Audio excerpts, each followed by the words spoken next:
기도할 때 가장 고민했던 것 중에 하나가 왜 교회를 세워야 하는가 였습니다. 어떤 질문이냐면, 지금도 이 시대에 이 지역에 대한민국의 교회가 많은데 왜 굳이 또 새롭게 교회를 한 교회를 세우려고 하는가, 만들려고 하는가, 왜 그래야 하는가, 그런 고민이었습니다. 제가 나름대로 내린 대답은 좋은 교회가 필요하기 때문이다고 하는 것이었습니다. 교회가 많지만 정말 예수님을 사랑하고 하나님의 기쁨이 되는 모범적인 말씀대로 하나님의 뜻을 받드는 그런 좋은 교회, 빛이 되는 교회가 세워질 필요가 있는 것이 아닌가. 그래서 교회들의 모범도 되고 좋은 모델도 되고 세상에 빛을 비출 수 있었으면 좋겠다고 생각했습니다. 그래서 교회 이름도 좋은 교회. 이름 이야기를 듣더니 어떤 분은 그러시더라고요. 그러면 다른 교회들은 좋은 교회가 아니란 말입니까? 그것은 아니지만 좋은 교회가 필요하다. 하나님이 보시기에 참 좋은 교회가 있어야 되겠다는 생각이 들었던 것입니다. 그래서 이제 좋은 교회라는 이름으로 교회를 개척하고 세우려고 할 때 가장 고민이 됐던 부분은 무엇이었냐면 장소였습니다. 장소. 교회를 어디다 개척할 것인가. 교회 개척을 기도하고 있을 당시에 제가 있던 곳은 충북 제천이었습니다. 충북 제천에서 제가 지내고 있었는데, 하지만 교회 개척 멤버로 참여하시려던 분들, 우리 장로님을 비롯해서 교회가 개척되면 같이 교회를 세워가고 싶습니다라고 생각하셨던 분들은 대부분 용인 지역에 계셨습니다. 그리고 어떤 분들은 제가 인천에서 교회가 개척됐으면 좋겠다. 교회가 개척되면 인천에서 교회를 개척하시면 좋겠다. 뭐 이렇게 생각하시는 분들도 계셨습니다. 아니면 아예 지인이 아무도 없는 데서 우리 장로님과 저희 가족과만 같이 교회를 개척해야 되나, 뭐 이런 가능성도 열어놓고 기도를 했습니다. 결국 우리 좋은 교회는 용인에 개척하기로 결정했는데, 용인에 교회를 세운다고 해도 마지막 관문이 남아 있었습니다. 뭐였냐면, 우리 장로님이 시무하시고 계셨던, 또 제가 부교육자로 사역했었던 그 교회의 목사님께 허락도 받고 말씀도 드리는 것이 마지막 관문이었습니다. 전에 제가 사역했던 교회도 용인에 있었고, 우리 장로님도 그 교회에 심호하고 계셨고, 또 교회 개척 멤버로 참여하시려는 분들도 대부분 그 교회를 섬기시던 분들이셨기 때문에 저와 장로님은 그 교회 담임 목사님을 찾아가서 저희가 용인의 교회를 개척해도 되는지, 뭐 솔직하게 말하면 허락을 받는 것이죠. 허락을 받아야 했습니다. 그 교회 담임 목사님은 저와 장로님 있는 자리에서 목회자 윤리에 대해서 말씀하시면서 두 가지 사실을 주의할 것을 말씀하셨습니다. 주의사항을 두 가지를 말씀해 주셨어요. 첫 번째는 뭐냐면, 그 교회에서 좀 멀리 떨어진 곳에 교회를 개척할 필요가 있다. 좀 거리가 있어야 된다는 말씀을 하셨고, 두 번째는 그 교회 성도들에게 더 이상은 개별적으로 연락을 해서는 안 된다. 개인적으로 연락을 하면 안 된다고 주의사항을 말씀해 주셨습니다. 저는 그 담임 목사님의 두 가지 주의사항이 모두 맞다고 생각했고 동의했습니다. 그렇게 해야 한다고도 스스로 생각했습니다. 그래서 좋은 교회는 최대한 그 교회에 멀리 떨어진 곳에 개척을 하게 되었고, 같은 용인 안에 있지만 최대한 좀 거리를 멀리 두고 개척을 하게 되었고, 그 이후로는 더 이상 그 교회의 성도들이나 제가 가르쳤던 제자들에게 개별적으로 연락을 하지 않았습니다. 좋은 교회가 개척되고 나서도 한참 이후로 연락을 하지 않았습니다.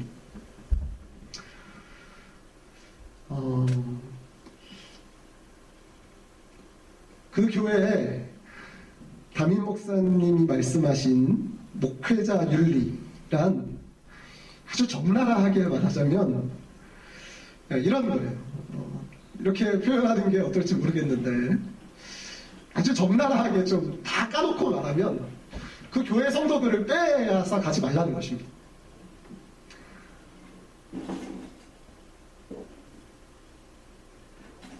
그 목사님의 두 가지 주의사항에 대해 들은 어떤 분은 상도를 지키라는 거군요. 이렇게 이제 듣자마자 해석을 그렇게 하시더라고요.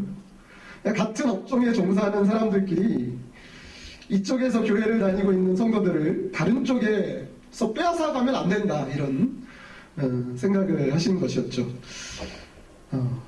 네, 저도 그 뜻을 충분히 이해할 수 있었고, 그리고 사실 동의했습니다.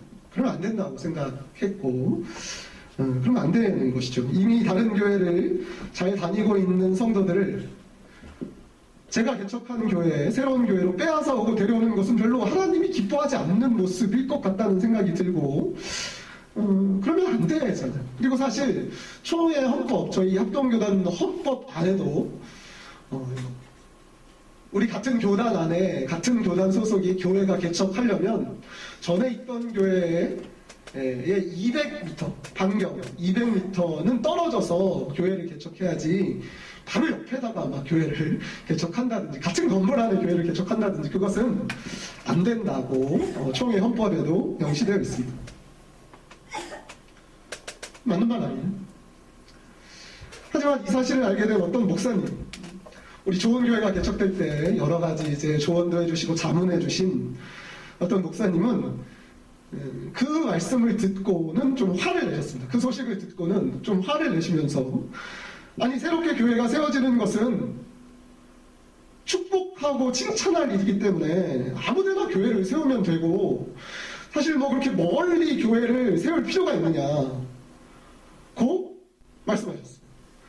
큰 교회에서 새롭게 개척하는 교회에 뭐 후원도 해주고 성도님들을 떼어서 아예 보내줘도 모자를 판에 젊은 풋내기 목사가 작은 교회를 개척하는데 멀리 떨어져서 교회를 개척하라고 압력을 넣는 것이 과연 옳으냐고 좀 화가 난 투로 말씀도 하시기도 하셨습니다. 또 생각해보니까 그 말씀도 틀린 것 같잖아요. 이게 가게나 뭐 장사나 식당이면 그러면 안 되죠. 같은 종류의 동부종 업종이 바로 옆에다가 그 세워놓는 건 너무 하는 거 아니에요? 상도를 벗어난 것이지만 이게 그런 게 아니잖아요. 모두가 하나님의 백성이 되고 복음을 전하는 일인데 왜 따로 멀리 떨어져서 세우는 것보다, 또 교회를 세우려는 목적 자체가 좋은 교회를 세워서 교회들의 모범이 되고 빛이 되는 교회를 세우는 것이라면 멀리 외따로 떨어져 있는 것보다 교회를 한복판에 가까운 곳에 교회를 세우는 것이 그 목적에도 합당하기도 할 것 같다는 생각도 들고, 정말 그 자문해 주신 목사님의 말씀처럼 큰 교회가 새로 개척하는 작은 교회, 젊은 목사를 응원해줘도 좀 모자른 마당에 별로 위협도 되지 않는 쪼무레기 목사에게 멀리 떨어져서 교회 개척하라고 말씀하셨다니, 과연 그 교회에는 하나님이 원하시는 모습인지, 목회자 윤리라는 것이 과연 그런 것인지 생각하게 되기도 했습니다.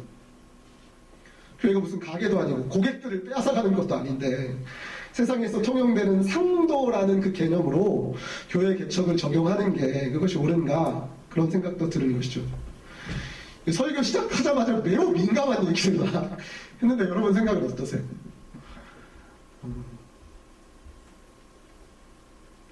오늘 본문 말씀이 우리가 잘 아는 유명한 말씀입니다. 세례 요한이 요단강 상류 지역인 에논이라는 지역에서, 거기가 물이 많았었다고 해요. 거기에서 세례를 베풀고 있었어요. 세례 요한이 세례를 베풀고 있었죠. 사람들이 많이 있었고 사람들이 세례 요한을 추종했고 새롭게 세례를 받으려는 사람들도 세례 요한에게 나왔겠죠. 그런데 예수님과 제자들도 지금 세례 요한은 요단강 상류 지역에서 세례를 베풀고 있었거든요. 근데 예수님과 제자들이 요단강 하류 지역, 유대 땅 지역에서 세례를 베풀기 시작했다는 거예요. 오늘 본문 말씀이 3장인데 그 뒤에 4장 2절에 보면 예수님이 직접 사람들에게 세례를 베푸신 것은 아니었고 예수님의 제자들이 사람들에게 세례를 베푼 것이었다고 기록되어 있습니다. 하지만 어쨌든 예수님이 직접 베풀지는 않고 제자들이 베풀었다고 할지라도 예수님이 명령하셨기 때문에 제자들이 베풀었거나 아니면 예수님이 허락을 하셨으니까 제자들이 세례를 베푼 것이지 예수님이 모르게 예수님이 반대하셨는데 제자들이 세례를 베풀지는 않았을 거라고요. 그러니까 이것 때문에 세례 요한의 제자들과 유대인들 사이에는 어떤 변론이 생겼다는 것이 25절에 보면 이에 요한의 제자 중에서 한 유대인과 더불어 정결 예식에 대해서 변론이 되었다고 하는데 그 뒤에 26절 이하의 말씀을 보면 그 변론이 어떤 내용이었을지 어렵지 않게 상상할 수 있습니다. 세례 요한이 요단강 상류에서 세례를 베풀고 있는데 예수님이 요단강 하류에서 또 세례를 주니까 이제 어떤 문제가 발생하겠어요? 사람들이 그럼 어디로 가서 세례를 받는 게 옳은가? 진짜 정결한 것은 어느 쪽인가? 누구의 세례가 더 참된가? 이걸 뭐 자연스럽게 비교하게 되고 고민하게 되고 갈등하게 되지 않겠어요?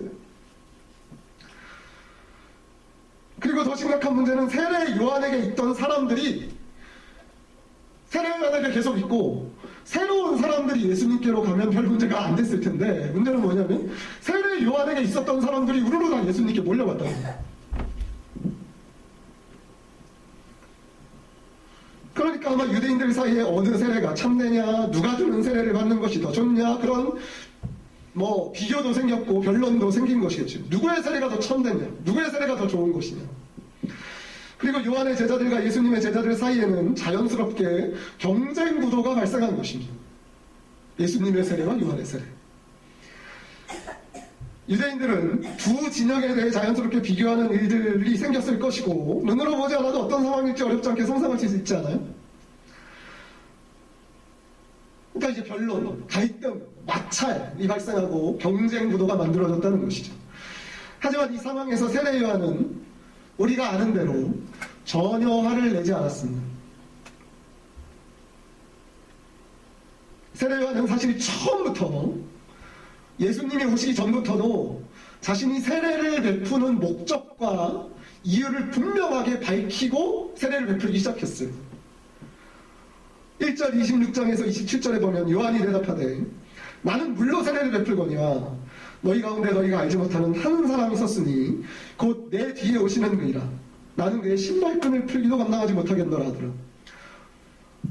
또 1장 30절 31절에 보면 내가 전에 말하기를 내 뒤에 오는 사람이 있는데 그분이 내 뒤에 오지만 나보다 앞선 것은 그가 나보다 먼저 계시니라 라고 말하는 것이 이 사람을 가리킵니다. 나도 그를 알지 못하였으나 내가 와서 물로 세례를 베푸는 것은 그분을 이스라엘에 나타내려 함이라고 세례 요한은 처음부터 자기는 그리스도도 아니고 자기는 모든 인간들을 구원할 사람도 아니라 그분 잠깐 앞에 와서 그분의 길을 예비하고 그분이 오시면 그분에게 사람들 앞에 그분을 나타내려고 지금 세례를 베푸는 것이라고 처음부터 그 목적을 가지고 세례를 베풀고 있었어요. 그러니까 지금 세례 요한이 그리스도라고 생각한 예수님이 오셔서 세례를 베푸는 일은 사실은 경쟁하거나 갈등하거나 마찰이 빚어질 일이 아니라 세례 요한도 바라고 있던 일, 세례 요한도 기다리고 있던 일이었고, 그러니 사람들이 세례 요한을 떠나서 예수님께로 가는 건 세례 요한이 화를 내거나 막 억울해하거나 분통해야 할 일이 아니라 기뻐해야 될 일이라는 것입니다.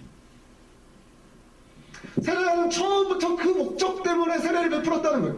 예수님, 메시아, 그리스도가 나타나면 이스라엘 백성들 앞에서 그분을 나타내기 위해서, 증거하기 위해서 자기가 앞에 길을 예비한 것이니까 이거는 기쁜 일이다.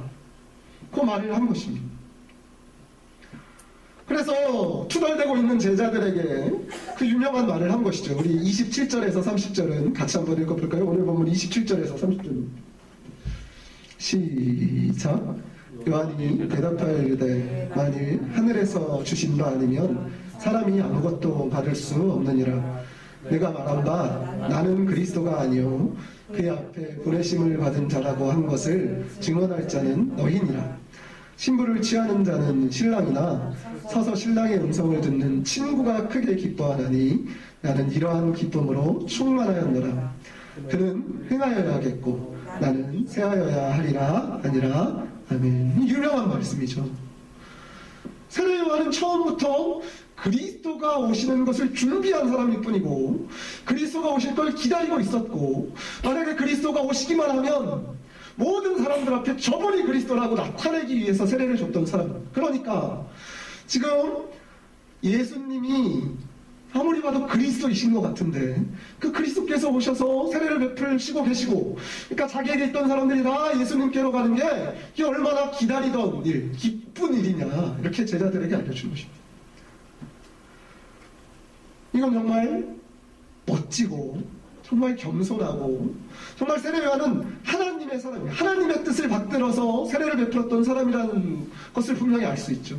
세례 요한이야말로 참으로 겸손하고 정말 하나님을 잘 알고 하나님의 뜻을 아는 사람이었다고 생각합니다.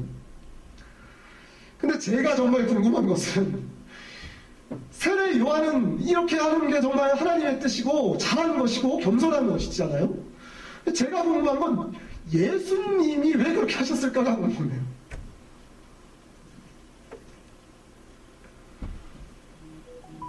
양보를 한 세례 요한의 마음은 금방 이해할 수 있죠. 아마 우리도 세례 요한의 상황이라면 예수님이 오셨다면 당연히 예수님께 양보를 할 것입니다. 그런데 하지만 어째서 예수님이 이미 세례를 베풀고 있는 세례 요한이 이미 세례를 베풀고 있는데 예수님이 거기 가서 세례를 베푸셨는지, 그것도 굳이 세례 요한이 요단강에서 세례를 베풀고 있는데 예수님이 다른 데도 물이 많거든요. 뭐 갈릴리 호수도 있고 뭐 그러잖아요. 다른 데 가서 세례를 베푸시는 게 아니라 그 바로 하류에, 요단강 하류에 가서 세례를 베풀어서 사람들을 예수님께로 뺏어 오셨는지 저 그게 궁금해요. 예수님이 무슨 생각으로 그렇게 하셨을까? 왜 그렇게 하셨을까? 흥미로운 것은 다른 복음서를 보면 마태복음과 마가복음을 보면 세례 요한과 예수님이 경쟁한 것이 아니었다. 세례 요한과 예수님의 사역은 겹친 적이 없다. 갈등이나 마찰이 한 번도 빚어진 적이 없다는 식으로 아주 신중하고 주의 있게 기록합니다. 그래서 뭐라고 얘기하냐면 마태복음이나 마가복음이나 똑같이 뭐라고 기록을 하냐. 세례 요한이 옥에 갇혔다는 소리를 듣고 그제서야 예수님이 공생의 사역을 공식적으로 시작하셨다는 거예요. 세례 요한이 지금까지 세례를 베풀고 회개하라 천국이 가까웠느니라 선포했는데 그동안은 예수님이 사역을 하지 않으시다가 숨어 계시다가 조용히 계시다가 세례 요한이 잡히니까 그제서야 예수님이 정면에 나서셔서 세례 요한이 했던 대로 회개하라 천국이 가까웠느니라 선포하셨다고 마태복음도 그렇게 기록하고 마가복음도 그렇게 하는 거예요. 마태복음 4장 12절과 17절을 제가 읽어드리겠습니다. 예수께서 요한이 잡혔음을 들으시고 갈릴리로 물러가셨다가 17절 이때부터 예수께서 비로소 전파하여 이르시되 회개하라 천국이 가까웠느니라 하시더라. 그러니까 마태는 뭐라고 기록하고 있는 거예요? 회개하라 천국이 가까웠느니라는 이 선포는 원래 세례 요한이 하던 선포였는데 그걸 예수님이 똑같이 하셨다는 거예요. 언제요? 세례 요한이 잡히시고 난 후에. 그러니까 세례 요한이 잡히기 전에 회개하라 천국이 가까웠느니라 선포할 때는 예수님이 조용히 계셨고 갈릴리에 계셨고 옥수에 일반하시고 전면에 나서지 않으시고 가만히 계시다가 회개하라 천국에 가까웠느니라고 선포하던 세례 요한이 헤롯에게 붙잡히고 감옥에 갇혀서 더 이상 사역을 할 수 없게 됐을 때 예수님이 나셔서서 세례 요한이 하던 그 사역을 고스란히 이어받아서 계승하셔서 회개하라 천국이 가까웠느니라 선포하시기 시작하셨다는 게 마태의 기록이에요. 마가는 더 분명하게 이렇게 기록합니다. 아예. 마가복음 1장 14절에서 15절 요한이 잡힌 후 예수께서 갈릴리에 오셔서 하나님의 복음을 전파하여 이르시되 때가 찼고 하나님의 나라가 가까이 왔으니 회개하고 복음을 믿으라 하시더라. 마가는 이렇게 기록해요. 요한이 잡힌 후 요한이 옥에 갇힌 후 그제서야 예수님이 전면에 나서서 공생의 사역을 시작하셨다는 것이죠. 놀라운 것은 근데 요한복음은 정반대로 기록하는 거예요. 요한에 의하면 24절에 의하면 세례 요한이 아직 옥에 갇히지 아니하였는데 예수님이 나타나셨다는 22절과 23절에 의하면 하필 예수님이 세례 요한이 아직 세례를 베풀고 있는데 옥에 갇히지도 않았는데 나타나셨을 뿐만 아니라 하필 세례 요한이 세례를 베풀던 그 요단강에 오셔서 세례를 베푸셨다는 거예요. 왜 예수님이 이렇게 하셨을까요? 심스럽게 요한과 예수님이 경쟁한 게 아니야. 갈등을 빚지 않았어. 요한이 옥에 갇히고 나서 어쩔 수 없으니까 사역이 중단될 위기니까 예수님이 그제서야 공적으로 사역을 시작하신 것이라고 아주 조심스럽게 공을 들여서 이렇게 기록해놨는데, 이 요한복음의 요한은 아주 대놓고 예수님이 요한이 옥에 갇히기도 전에 세례를 베푸시기 시작하셨다. 그리고 하필 그 세례도 요한이 세례 베푸던 그 요단강에 오셔가지고 세례를 베푸셨다고. 그래서 사람들 사이에 변론이 나고 갈등과 마찰이 빚어지고 아주 오묘한, 아주 미묘한 그런 경쟁 구도가 만들어졌다는 것을 요한은 드러내고 밝히고 있는 거예요. 이건 분명한 목적이 있는 것입니다. 왜 요한복음은 이렇게 기록을 했을까요? 왜 예수님은 그렇게 하셨을까요? 예수님의 이런 모습은 사실 성경이 말하는 선교의 원리에도 벗어나요. 창세기 13장에 아브라함의 종들과 그의 조카 롯의 종들이 원래는 잘 사이좋게 지내다가 나중에 싸우잖아요. 왜 싸우냐? 양들이 많아지고 가축이 많아지니까 그 땅이 좁아가지고 다투게 돼가지고 아브라함이 어떻게 했어요? 롯한테 네가 우하면 나는 좌하고 네가 좌하면 나는 우하리라. 롯에게 양보하고 아브라함은 그 가나안 땅에 머물러 있잖아요. 좋은 땅은 다 롯한테 줘. 사도 바울도 로마서 15장에 사도 바울도 이렇게 말합니다. 또 내가 그리스도의 이름을 부르는 곳에는 복음을 전하지 않기를 힘썼으니. 이미 그리스도의 이름을 부르고 있는데 가서는 복음을 전하지 않는다는 거예요. 왜냐하면 이는 남의 터 위에 건축하지 아니하리 함이라. 다른 사람이 이미 복음을 심어놨고 교회를 세워놨고 터를 닦아놨는데 거기에 가서 내가 뺏지 않겠다는 거예요. 그런데 왜 예수님은 아브라함도 그러지 않았고 사도 바울도 그러지 않고 마태와 마가도 다 예수님이 요한과 경쟁하시려던 게 아니고 요한의 사역을 빼앗아 가시는 게 아니라고 다 말하려고 하는데, 왜 요한복음만은 그거 아니라 요한이 세례를 베풀고 있을 때, 아직 옥에 갇히기 전에 요단강에서 세례를 베풀고 있을 때 예수님이 버젓이 그 요한 옆에다가 그 요단강에서 세례를 주시기 시작하셨고 사람들을 다 뺏어가셨다고 대놓고 기록을 한 것입니다. 왜 그랬을까요? 왜 요한복음은 이렇게 기록했을 것이며 예수님은 도대체 어떤 마음으로 어떤 생각으로 그런 경쟁 구도를 만드셨을까요? 근데 또 이렇게 생각하잖아요. 또 그런 생각도 들어요. 어떤 면에서는 전혀 문제가 되지 않을 수도 있겠다 이런 생각이 들어요. 왜냐하면 예수님은 그리스도시잖아요. 물론 이미 요단강에는 세례 요한이 자리를 잡고 세례를 베풀고 있었지만, 그래서 사람들이 세례 요한에게 모여들고 있었지만, 만약에 예수님께서 사람들 앞에 나서시고 사람들에게 복음을 전하셔야 한다면, 예수님의 때가 왔다면, 그것이 하나님의 아들이신 예수님의 뜻이라면, 세례 요한이 거기서 이미 세례를 베풀고 있기 때문에 예수님이, 하나님의 아들이신 그리스도이신 예수님이 양보하셔야 됩니까? 하나님의 아들이 세례 요한 때문에 기다리고 양보하고 아니면 딴 데로 가셔야 돼요, 예수님이? 목회자 윤리 때문에 혹은 상도 때문에 혹은 남의 터 위에 세우지 않아야 되기 때문에 예수님이 딴 데로 가셔야 되는 건 아니잖아요. 그리스도께서도 오셨는데, 그리스도께서 오셔서 지금 세례를 베풀려고 하시는데, 바울이 선포한 성경 원칙을 지키기 위해서 이미 자리를 잡고 세례를 베풀고 있는 세례 요한에게 예수님이 양보를 하고 기다리셔야 되는 건 아니지 않습니까? 이미 세례 요한이 자리를 잡고 세례를 베풀고 있었다고 할지라도 예수님이 요한에게 양보를 해주시는 것은 맞지 않지 않아요? 당연히 하나님의 아들 그리스도 우리 예수님은 언제라도 어디서라도 하나님이 원하시는 일을 하실 수 있으셔야 되잖아요. 그리스도께서 양보를 하실 필요는 없죠. 예수님이 양보를 하셔서는 안 되는 것이죠. 당연히 먼저 자리를 잡고 세례를 베풀고 있었다고 할지라도 세례 요한이 예수님께 양보를 해야 되는 것입니다. 그것이 세례 요한 자신도 원하던 것이라고 말했잖아요. 그래서 예수님은 이미 세례 요한이 자리를 잡고 세례를 베풀고 있었던 요단강에 버젓이 오셔서 그 하류에서 세례를 베풀기 시작하신 것이고, 세례 요한은 그리스도이신 예수님께 모든 사람을 보내주고 양보한 것 아니겠습니까? 그리고 하나님의 일들을 할 때 선교지든지 교회를 개척하는 일이든지 아니면 같은 교회 안에서 부서끼리든지 묘한 경쟁적인 구도가 발생하는 건 바로 이런 생각들 때문입니다. 어쩌면 좋은 교회 개척할 때 고민하게 되었던 문제도 이런 건 아니겠어요? 어떻게 생각하면 이미 교회가 세워져 있고 많은 사람들이 그 교회에서 신앙생활을 하고 있는데 새로운 교회가 버젓이 떡하니 그 교회 근처에 자리를 잡고 사람들 데려가는 것은 목회자의 윤리에 어긋나고 상도에도 어긋나는 것이고 사도 바울의 선교 원칙에도 어긋나는 것이죠. 그것이야말로 이미 복음이 전파된 남의 터 위에 건축하는 것이 되잖아요.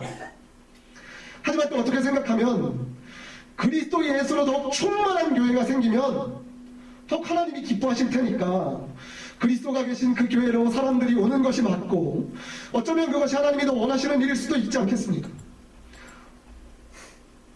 어째서 그리스도께서 양보를 하셔야 됩니까? 그것은 세상에서 통용되는 상도를 가지고 평가할 일이 아니라 하나님의 뜻을 가지고 생각해 봐야 되는 거 아니겠어요?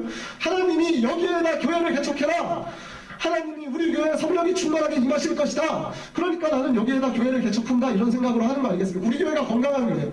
우리 교회가 더 그리스도로 충만한 교회니까 저 그리스도가 없는 교회보다 그리스도가 충만한 우리 교회가 여기서 자리를 잡을 거예요. 라고 생각하는 거 아니겠어요?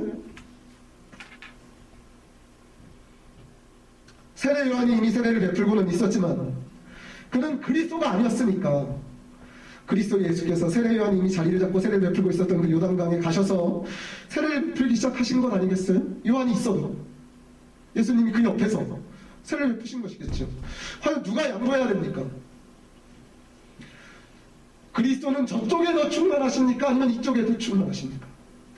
저 교회에 예수님이 더 충만하게 계십니까? 아니면 우리 교회에 예수님이 더 충만하게 계십니까? 이런 질문은 다 잘못된 질문, 다 거짓 질문입니다. 왠 줄 알아요? 우리 중에 어느 누구도 그리스도가 아니기 때문이죠. 우리 모두는 다 그리스도 앞에서 쇠해야 되는 사람들입니다. 작아지고 축소되고 엎드리고 굴복하고 낮아져야 되는 사람들입니다. 하나님이 원하시는 것이 무엇이겠습니까? 예수님이 우리에게 요구하시는 태도가 어떤 것이겠습니까? 그리스도께서 저쪽에 계신가 이쪽에 계신가? 예수님이 저쪽에 더 충만하신가 우리 쪽에 더 충만하신가? 저 큰 교회 이미 자리를 잡고 있던 교회 저 대형 교회가 더 예수님으로 충만한 교회인가? 아니면 새롭게 개척하려는 우리 교회가 더 예수님으로 충만한 교회인가? 어느 쪽이든 예수님이 더 충만하신 교회에 양보를 해야 되고 나쁜 교회가 좋은 교회에 양보를 해야 되고 저쪽에 더 그리스도가 충만한지 우리 쪽에 더 그리스도가 충만한지 봐가지고 그리스도가 더 충만한 교회는 양보를 할 필요가 없다고 하나님이 생각하시는 것일까요? 아니라는 것이죠. 그 교회도 그리스도가 아니고 우리 교회도 그리스도가 아니라는 거예요. 그리스도로 충만한 교회든 그렇지 않은 교회든 큰 교회든 개척교회든 나쁜 교회든 좋은 교회든 우리는 다 그리스도가 아니라는 거예요. 요한복음이 알려주려는 거 세례 요한이 보여준 모습은 바로 그런 것이죠. 우리 중에 어느 누구도 그리스도가 아니다. 그리스도는 오직 예수님 한 분이십니다. 우리는 모두 다 그리스도 앞에서 굴복해야 하는 것입니다. 그리스도 예수님만 흥하셔야 되고 그리스도 예수님만 높아주셔야 되고 그리스도 예수님의 뜻만이 예수님의 이름만이 존귀함을 받으셔야 되는 것입니다. 큰 교회 이미 30년 40년 50년 100년 동안 200년 동안 있었던 교회라 할지라도 그리스도의 뜻이라면 그리스도를 흥하게 하기 위해서라면 다 교회 폐쇄해버리고 문 닫고 없어져도 상관없는 것이죠.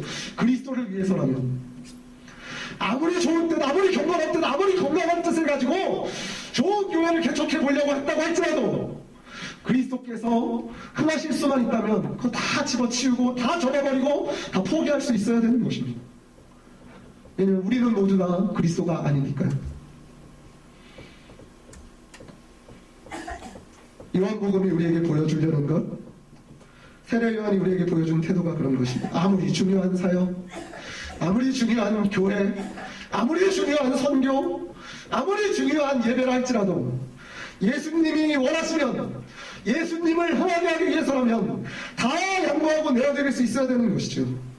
우리 교회가 하는 일이 아무리 대단한 선교의 사역이나 복음의 일이라 할지라도 예수 그리스도가 흥하시지 못할 일이라면 그것들도 다 예수님께 양보해드리고 다 포기하고 내려놓을 수 있어야 된다는 것입니다.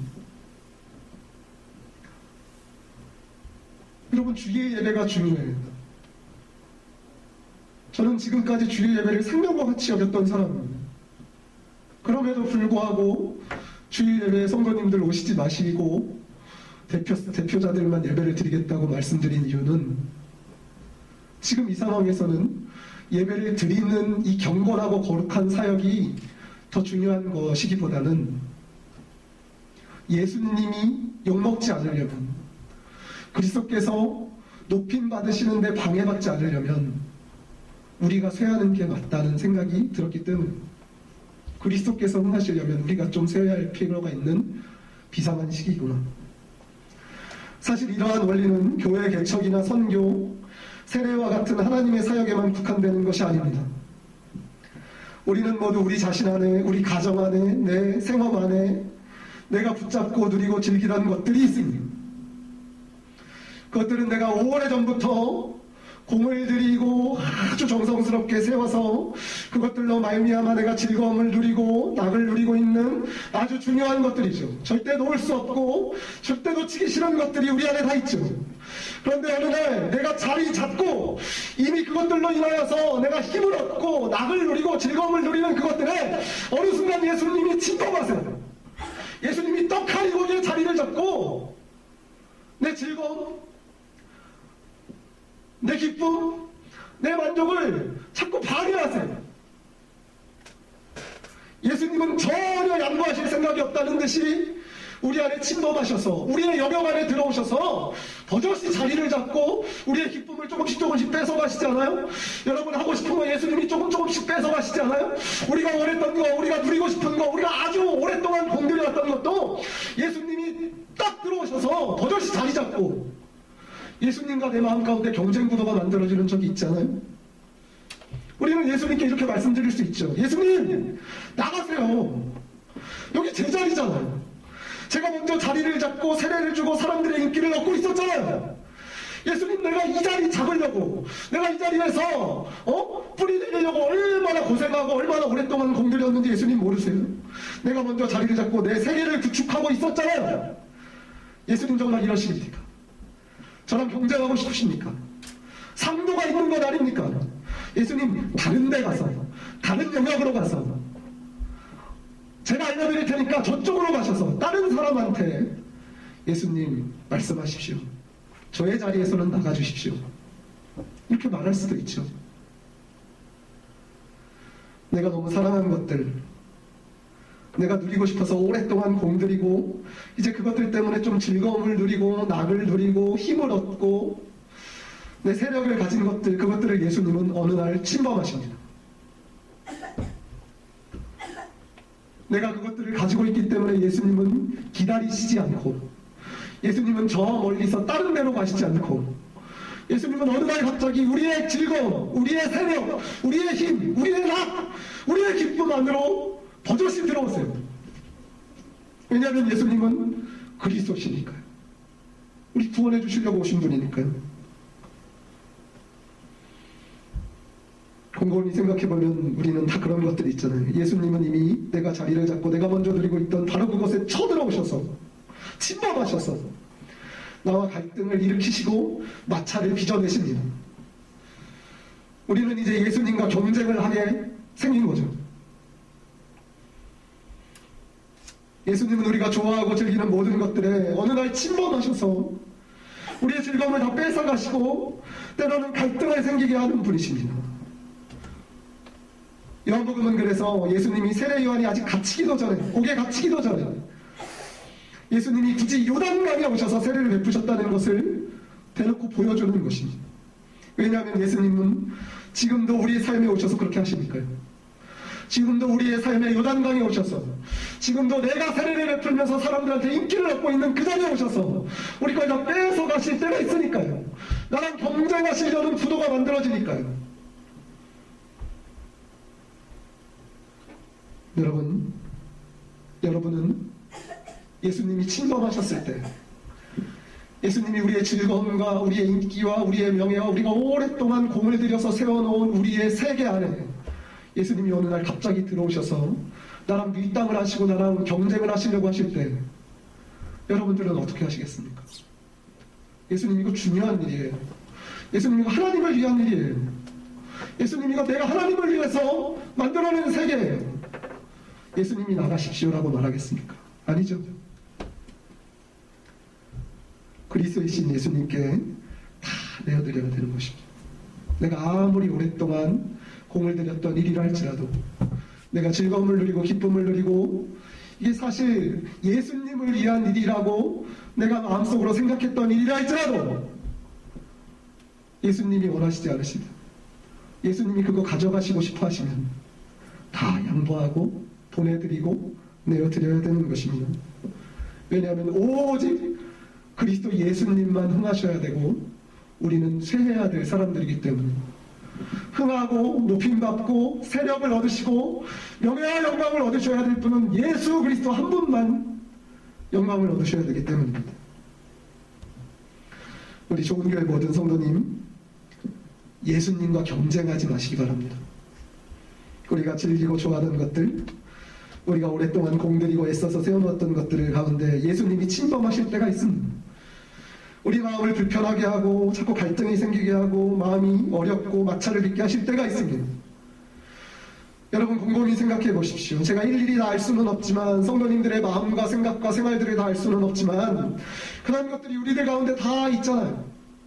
그때 여러분은 예수님과 경쟁하지 마시고 예수님 쫓아내지 마시고 다른 쪽으로 다른 사람한테로 보내지 마시고, 예수님 오셨군요. 예수님 기다리고 있었습니다. 이 즐거운 것들 예수님께 다 내어드리고 다 보내드리고 다 예수님께 양보해드리고 싶습니다. 다 드리고 싶습니다. 예수님을 흥하게 해드리고 우리는 쇠하기를 원합니다. 예수님만 흥하셔야 하고 우리는 계속 쇠해야 합니다. 여러분, 예수님께 양보하십시오. 예수님께 다 내어드리고 예수님께 다 보내드리십시오.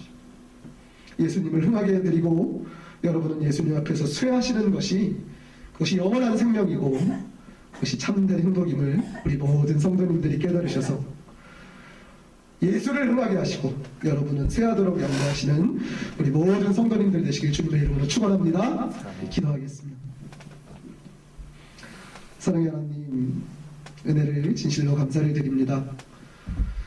때로는 우리가 하나님의 일이라고 하면서 싸우기도 하고 갈등하기도 하고 경쟁하기도 하고, 다른 교회와 선교지 안에서 부서와 부서끼리, 사역과 사역에서 우리가 마치 그리스도인이면 우리가 흥해야 될 것처럼 생각하는 경우가 있습니다. 하지만 오직 흥하셔야 되는 분은 예수 그리스도 한 분뿐임을 우리가 고백하게 하여 주셔서, 주님이 원하시는 것이라면 우리가 모두 다 주님 앞에 내려놓고 양보하고 내어드리고 보내주는 세례 요한과 같은 주님의 제자들 되게 하여 주시옵소서. 우리의 일상 속에서, 우리의 삶의 영역 가운데서도 우리가 견고하게 구축해놓은, 우리가 오랫동안 공들여 세워놓은 모든 것들이라 할지라도 예수님이 오시기만 하면, 예수님이 원하시기만 하면 그것들을 다 주님께 내어드리고 우리는 쇠하여지는 주의 종들이 되게 하여 주시옵소서. 오직 예수님만 흥하시고 우리는 쇠하여야 될 줄로 믿사오니, 주님, 우리 가운데 더 가까이 찾아오셔서 우리의 영광을 거두어 주시옵소서. 감사드리며 예수님의 이름으로 간절히 기도드리옵나이다.